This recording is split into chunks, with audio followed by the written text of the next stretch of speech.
Today I'll be talking about a beautiful, amazing, talented YouTuber, and also a really shitty movie. Hi, I'm Unsure, and today I'll be stealing Evasive's I Make Non-Binary People Watch It's Pat. However, instead of forcing other people to watch a movie, I'm going to force myself to watch it.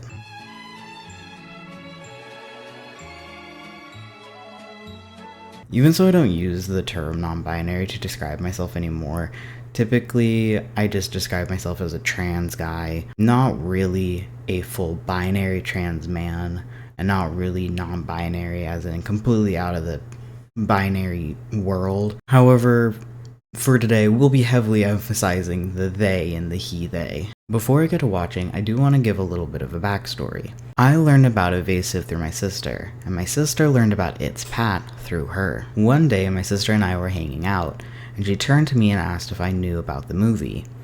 I surprisingly did, just very vaguely, and mainly just that it's bad. When I asked what it was about, my sister's eyes widened as she thought about how bad it actually was. Now, for some context, my sister is cis-het, and she just doesn't like these kinds of movies. Neither do I. And on top of it, I am trans. So I can only imagine that this movie is even going to be worse. So it may have been several months since I recorded watching It's Pat, but I'm still going to continue doing this. The reason why I've been putting off it is the fact that there was audio and visual issues from recording. So if you notice that, no you don't. Thank you.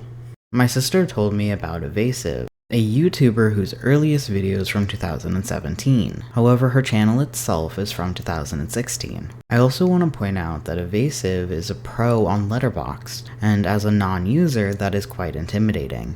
I mean, she also is an NYU film graduate, but mainly the Letterboxd thing. I'm just a casual when it comes to watching media, and she is a pro. I have watched quite a few of Evasive's videos, however, when it comes to It's Pat, I stopped right before they actually started watching the film, because Evasive's intro and the background to the movie was just that upsetting to me. If you do want to hear about the background to the character Pat, I highly suggest you go watch Evasive's video, which I will have linked down below, because God knows I would not be able to put that much effort into looking up this character. The idea of a character that people can't tell their gender could be fine, however it was done badly, so I have been told. The joke of what's in their pants was the main premise. I think if it was a character trait instead of the main plot, people could have actually been really into it, especially with the increase of non-binary acceptance. From what I have heard and from what I've seen in the intro of Evasive's video, they really dehumanize Pat. For a while I thought It's Pat was like It's Pat, but instead it's Pat. It.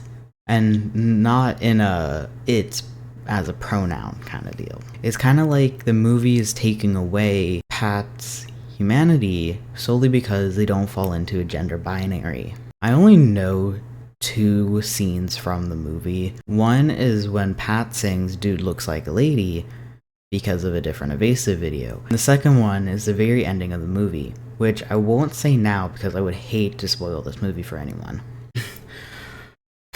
Okay, first, we're gonna not force my neighbors to hear the movie. The movie starts with Pat using he, she, and they pronouns in one sentence. When he or she must ask themselves some very important questions. Then a POV shot of Pat getting birthed. Pretty quickly, the movie shows that Pat is very inconsiderate. I can fix that for you in a jiffy. Okay, if you want to. Well, I can't do it right now. I have to come back when it's convenient for me.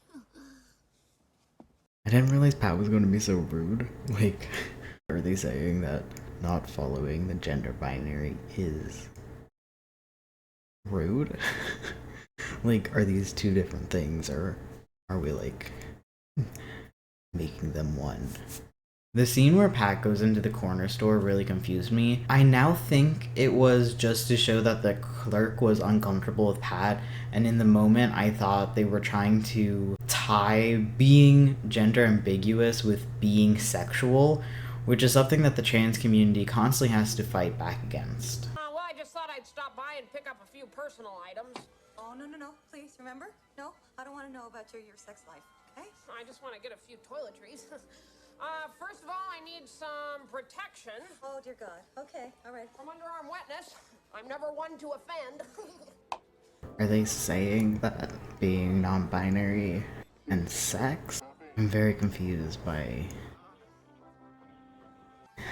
Is that supposed to be related? Also, Pat isn't just rude. They're also gross.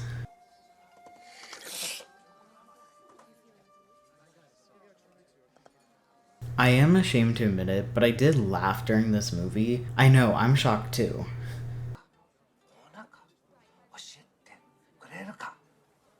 はい、わかりました。パットが男性が女性がと聞くのは当然です。みんな不思議だと思っている。けれどね、昨日パットと一緒に風呂屋行きました。それね、確かです。However, right after that moment, Pat comes in and ruins it. じゃあまた。Hey, expectancy Americano, por favor. Racist. And then there's another gross scene with Pat. Oh, tissues. I have allergies and sniffles. You know, there are millions and millions of microscopic dust mites that live all over your body, and conceivably they could crawl up your nose and lay eggs in your brain. Yeah, I've heard that, Pat. Why don't you just leave a minute? It's all right. Don't. No, it's all right. Look. As someone who has to take like double the amount of allergy medicine because I have severe allergies, I always have like a tissue box open, and I wear, even before like COVID, I would be wearing masks because like allergies. Oddly enough, this is bothering me on another level than I thought it was. I thought it was going to be bad movie, it's going to be bad jokes, it's going to be like non-binary jokes and trans jokes and like all that. But now I'm just upset because like allergies, and also with like, oh, there's like a bunch of things in the brain and all that. Like that's not even what allergies is about. Oh my god.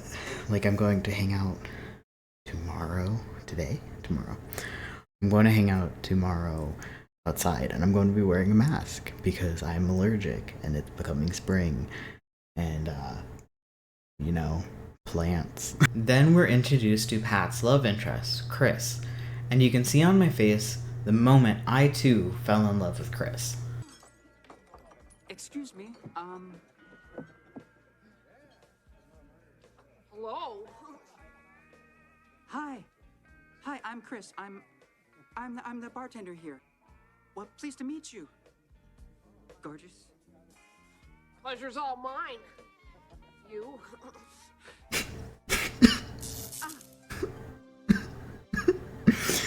I love Chris. Oh my god.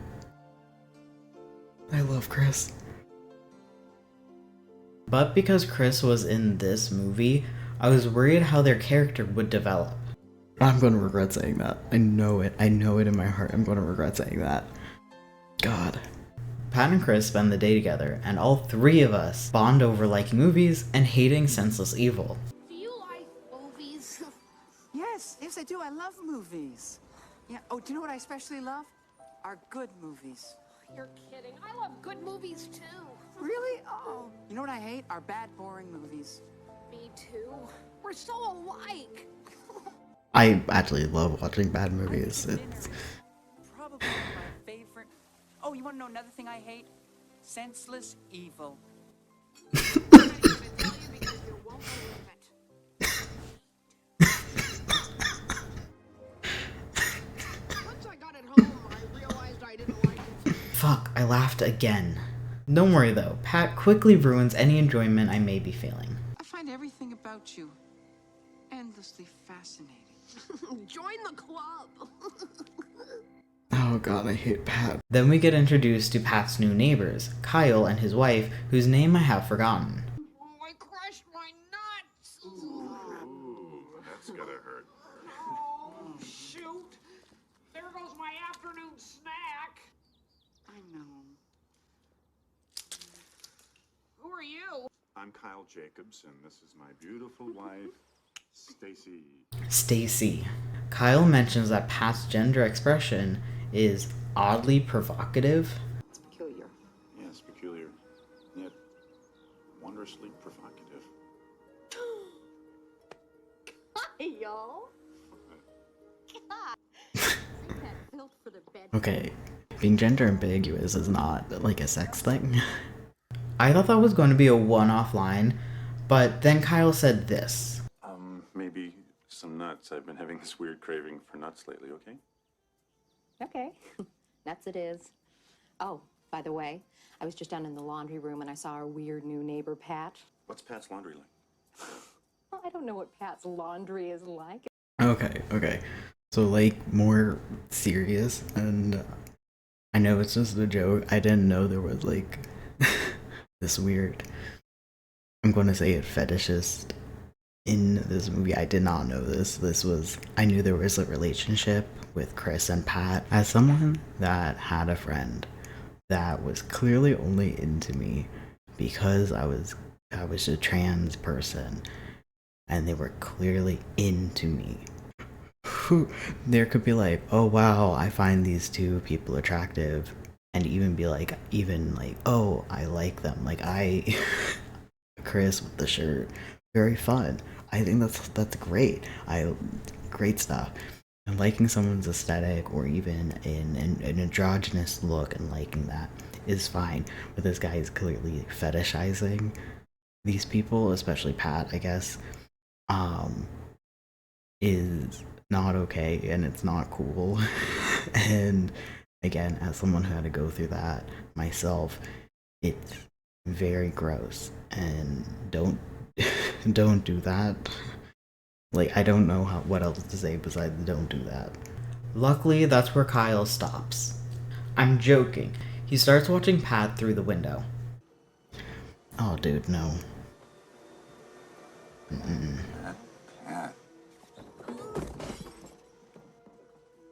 Pat and Chris's relationship starts to falter when Chris says this, which I disagree with. They have a new study, and they found that if you don't have a satisfying career by the time you're in your early 30s, which you are, Pat, then you'll probably never achieve any sort of real happiness, your marriage will fail, and your chances of finding a good job are about as likely as your chances of being struck by lightning.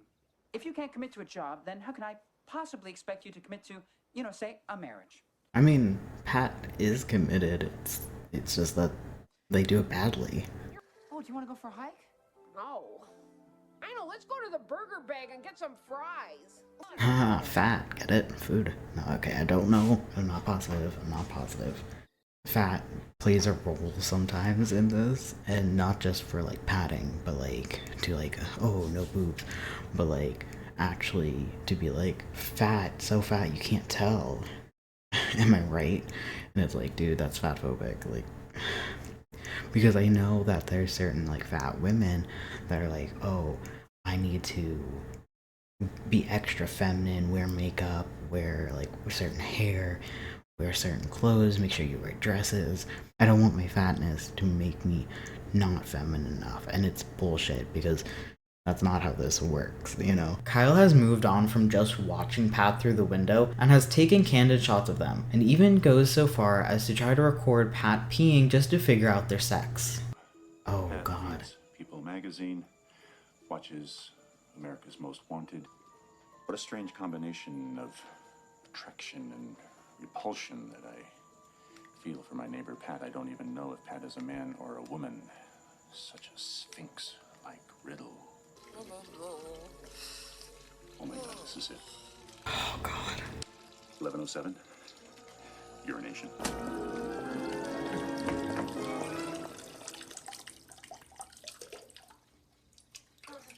never get through a carton of OJ before it expires. Yeah, me either. What's up, Kyle? Oh,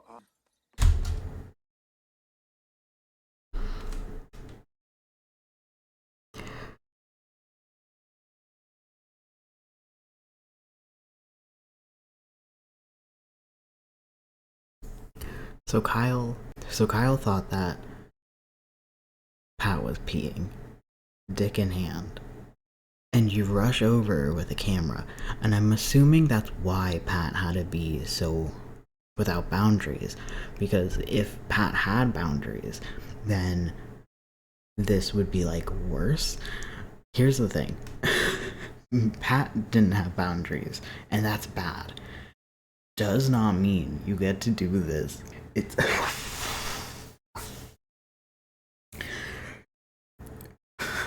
oh my god.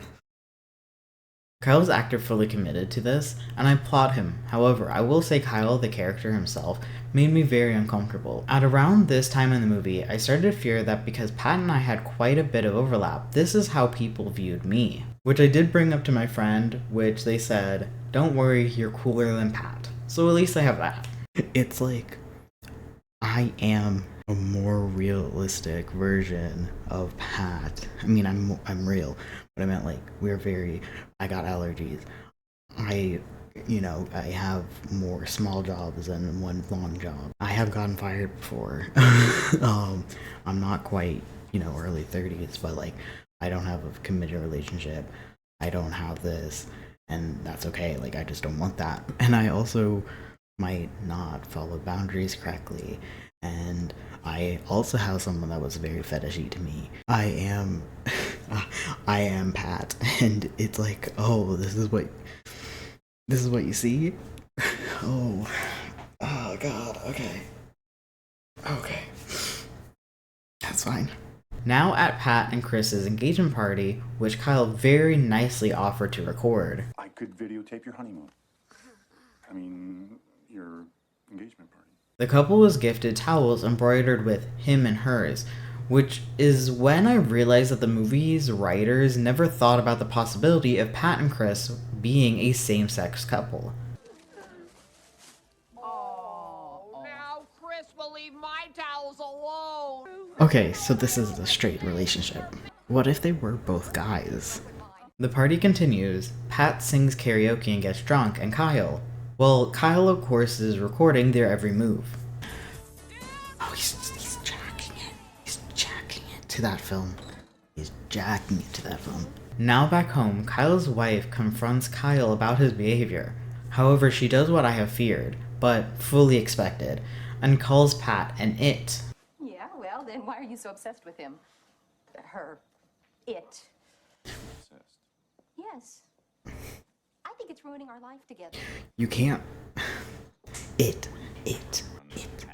She then continues and asks if Kyle loves Pat. You're in love with Pat, aren't you? It's not love. It's not love. It's pure lust. Kyle doesn't change his behavior and goes to Pat's place asking if Pat wants to be on TV. They want to put you on the air. Oh, that's great! All you have to do is sign this release form. While also continuing to make me uncomfortable when he tries to trick Pat into revealing their sex as well as lust after Pat. Oh, Pat, is that a banana in your pocket, or are you just happy to see me? They needed a photo of you in the nude, kind of, totally. Well, I haven't had one taken of me recently. Well, I think any photo, they said any photo in the nude would do. I remember that now. I do have one. Good. But I have to get this back. It's kind of an heirloom. Just give it to me, Pat. It's useless. When am I going to be on TV? The strain in Pat and Chris's relationship worsens, as shown by an argument and them crashing their dual-steering car. As always, I am laser focused on what's important. You're not wearing seatbelts. The show that Pat's video plays on is titled America's Creepiest People. Welcome back to America's Creepiest People, the show that allows us to feel a little bit better about ourselves by giving us Creepy? the opportunity to laugh at those who are less fortunate. This next segment, Creepy. we recommend viewer discretion. If you have small children, you may want them to leave the room. Creepiest people. I have had people not know what gender I am. Like, they were like, sir, ma'am, sir. Creepy. I'm not creepy. Just one try, and you two will be... And once again, I am laser focused. Are you all right? No, not that. I meant this. Is he wearing that shirt earlier? Sort of magnificent. Listen, I hate Pat because of them, not like their gender or anything, but a fetishist is like way worse. I'll talk to you later. Deserves it. Then the band Ween showed up, however I didn't recognize them, so I didn't understand this part of the movie. Did I miss a joke? I don't get it. Ween, I don't. But don't worry, I figured it out. Hey, you guys, I played with the Wii! What? Oh, gross. I played with the Wii! Ah. Okay, so for that joke, we're gonna pause because, luckily I'm also the host, meaning I can, I have to go make myself pizza instead of, having Evasive actually give it to me. So I'm gonna go make some pizza. I'll be back. No thoughts, just pizza. Okay, I just made some pizza, and,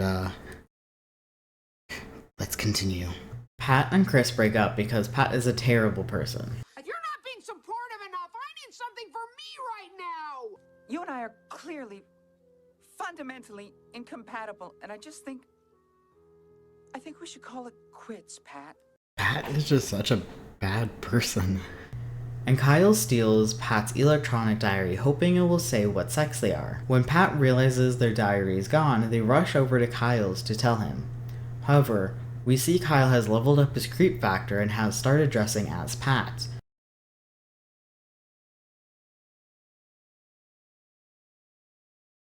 Oh god, Pat is back at it again. This time they go up to a tough-looking group of people asking if they stole their diary.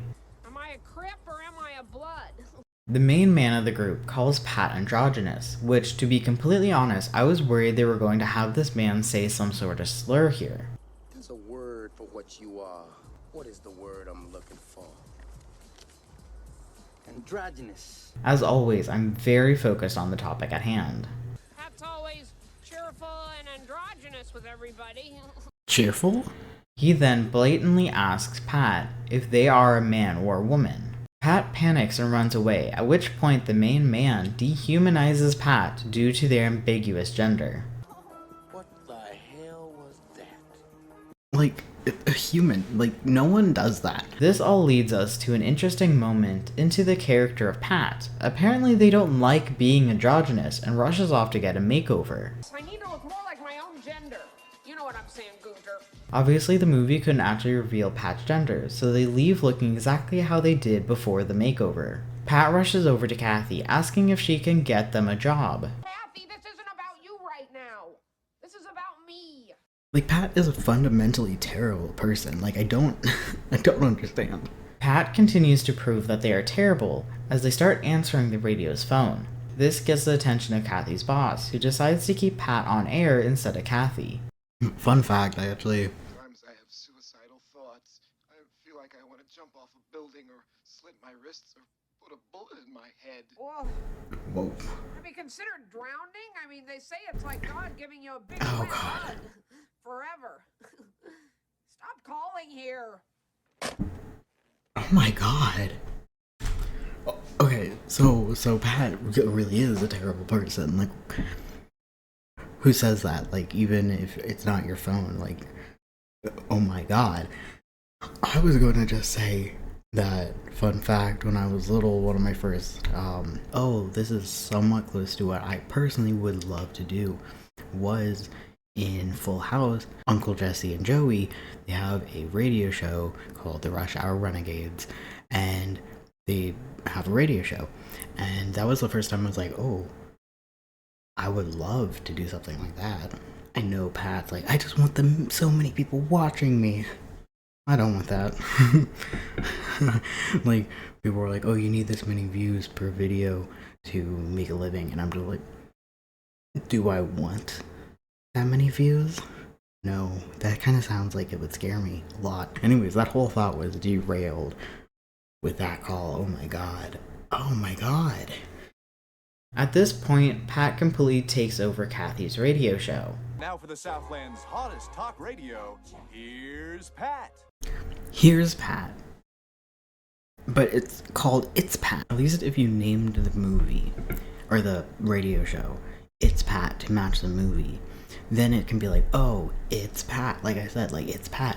But like in the commercial that I saw, or like the thing that I saw in the beginning of Evasive's video. It was like, it is Pat, it. Like, with the wife being like, she, he, it. It's Pat. As you can tell by my face, this movie was very draining for me. But yet, we still had 20 more minutes. Chris tells Pat they are leaving for a spiritual quest for a year. And Pat is, well, Pat, and is a complete dick. No, Pat, what I'm trying to say is that I'm really sorry it didn't work out between us. Well, I'm also sorry that you couldn't have been more sensible. Why is Pat such a villain? I just don't understand. Kyle finally guesses the diary's passwords and gets so excited he starts reading the entries and is disappointed by the stories. That being the same story that Pat told Chris on their first date, which Chris found fascinating. That's what it's like. It was like, these fetishists are like, wow, you're trans. And then it's like, yeah, but I'm also boring. And it's like, not who I am that is interesting for them. It's like what I am, you know? And I think that's really important to be like pointing that out, where it's, oh god. I have had multiple trans friends that are like, oh, yay, you're trans, like, it's great, it's whatever. But like, they like me for me versus like my other friend who liked me because I was trans. When it gets to like, you're fetishizing what I have or who I am solely because of what I am, being trans, and it's like... Then Chris clearly states that they love Pat for Pat and not for their job or lack thereof. Pat also calls out their own behavior, which is interesting. I would say that this Pat person just sounds like a real nightmare. I say hit the road and don't look back. It shows that Chris decides to still leave in a funny scene of them trying to close their suitcase on a waterbed.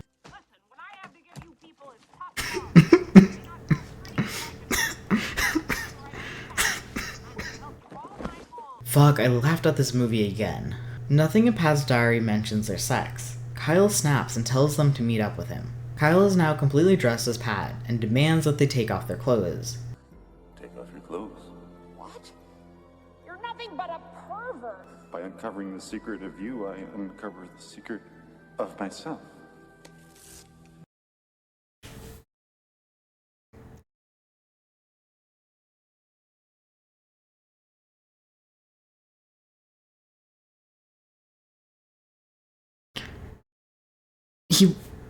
Oh my god! Even so, Pat's a terrible, terrible person. Like, that's not how you treat, like, that's... Pat runs away from Kyle. Kyle chases after them. Help, I'm being chased by a crazed doppelganger who's reading my diary! I know what's coming. I know what's coming. Kyle is closing in on Pat on the catwalk above a Ween concert. Oh, it's Ween. Pat then falls off the catwalk and their pants rip off.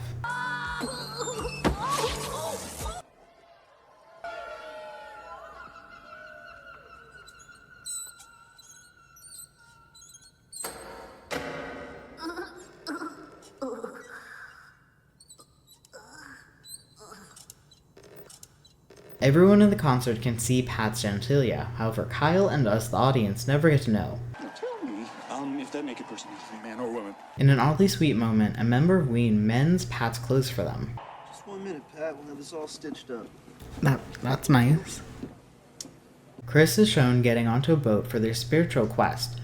A boat? We're going on a boat? There's a montage of Pat running to meet them. This went on for a while. Pat manages to make it right as Chris is walking onto the boat, and in one final moment, Pat is the worst. Again. Listen, I've been thinking about our relationship. Realized that you need me. But then Pat corrects their behavior.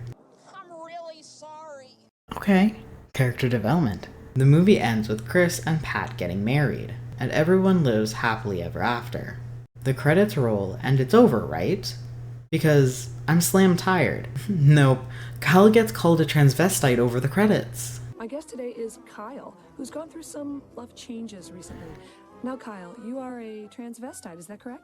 Well, Kathy, I'm dressed as a woman at the moment, but I also like to dress like a man sometimes. Okay, now, do your sexual fantasies change depending on how you're dressed? No, I always fantasize about the same person. A lot of people say, what's that?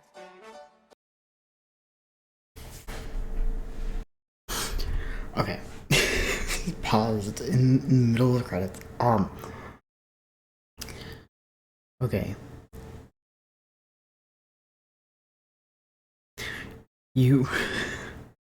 I think one of the big things at this ending right now that gets me with like, oh, I'm trans, I'm a transvestite, is the fact that it is based on sex.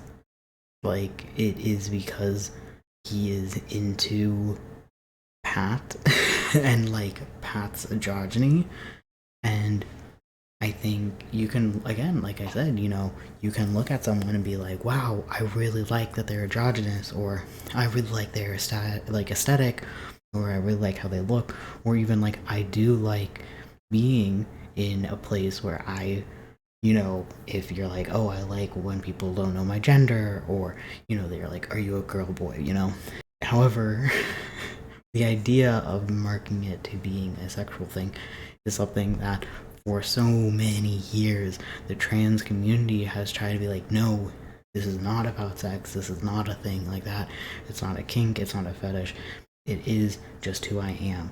And I mean, I believe, like, this is what I have been told, it was kind of generalized, the kind of thing where we switched from using transsexual to using transgender, because this idea of saying sexual, people thought it was a sexuality, like bisexual or homosexual, transsexual. And they were like, no, we're trying to separate ourselves from that, and being like, it's not a sex thing. It is our sex. Like, it's our gender. So it's like, that end part is really bad. Oh boy. That also being said, dressing according to different gender norms doesn't mean you are trans. Transvestite, transsexual, transgender, you can wear a dress, you can wear a skirt, you can have long hair as a boy. None of that means that you are trans. None of that means anything. It means that's what you like to wear. Like my grandmother, she always wore pants. I don't think I ever saw her in a dress besides in old photos. And that doesn't mean anything. It just means that she didn't like wearing dresses. It just wasn't her. And when she got the opportunity to not wear it, she didn't. And she had short hair. She had a little rat's tail. None of that means that she was trans. You can be a very masculine woman or a very feminine man. Doesn't mean you are trans. And I think a lot of people don't realize that and don't recognize that. So there you have it. I forced myself to watch It's Pat. Like I said, the whole movie is a what's in their pants joke, and the comedy style isn't really my favorite. However, what's really the worst is the premise. Being agender or non-binary obviously existed back in the day, but obviously it's also now a lot more accepted and known. However, I don't think that's really the problem here. The characters didn't really care about Chris or Pat's gender identity. What they cared about is their sex. I don't think nowadays this movie would have been the same, just because these identities are more known or gender neutral language is more known. I don't think it really would have stopped these characters from having these exact feelings. I also don't understand why Pat is such a terrible person. And on top of that, Kyle is supposed to be in the wrong. But on the other hand, we're also still supposed to be laughing at what Kyle is doing, which isn't funny, given the fact that I myself have dealt with people not to the same extent, but at the beginning with Kyle just being really into Pat because of Pat being androgynous. And by the way, if anyone's like you to being like, oh yeah, people fetishized me, just remember that yes, that's the whole point. It doesn't matter who I am or who Pat is. That's not why they were into it. Kyle wasn't into Pat because of who Pat was. Kyle was into Pat because it was a weird fetish, which was supposed to be the opposite of Chris, who liked Pat because of who Pat was, on top of liking Pat because of their looks. Talking about Chris, when you think about it, or at least when I thought about it, I realized that Pat is kind of what a woman shouldn't be, and Chris is what a man shouldn't be. Or I should say it's not the ideals of those roles. A very soft, talked over man isn't the ideal man, and a very loud, non-understanding, non-compassionate woman isn't what a woman should be. I think to try to balance their androgyny, the writers accidentally ended up playing with gender roles and stereotypes. When my sister first introduced me to It's Pat, I did ask her if it would be on my worst watched movies list, and she didn't really have an answer. Obviously, now that I've watched it, I think I have an answer. In this moment, right after watching it, usually I like movies settle first before I talk about my full opinion on it. You know, see where I land. So, is this movie on my worst watch list? Surprisingly, I want to say no, mainly because it's bad and problematic, but it's not as bad and problematic as other ones that I've watched. However, will I watch it again? God, no. Now that I had time to actually sit on this movie, something I wasn't actually planning to do, but I am very happy that I got the chance to do it. Honestly, I don't hate this movie. I hate Pat. I hate the characterization of Pat. Also, Pat is just so fucking annoying. If Pat was just less annoying, I could actually really enjoy this movie and probably would watch it again. Anyways, go watch Evasive. Okay, bye.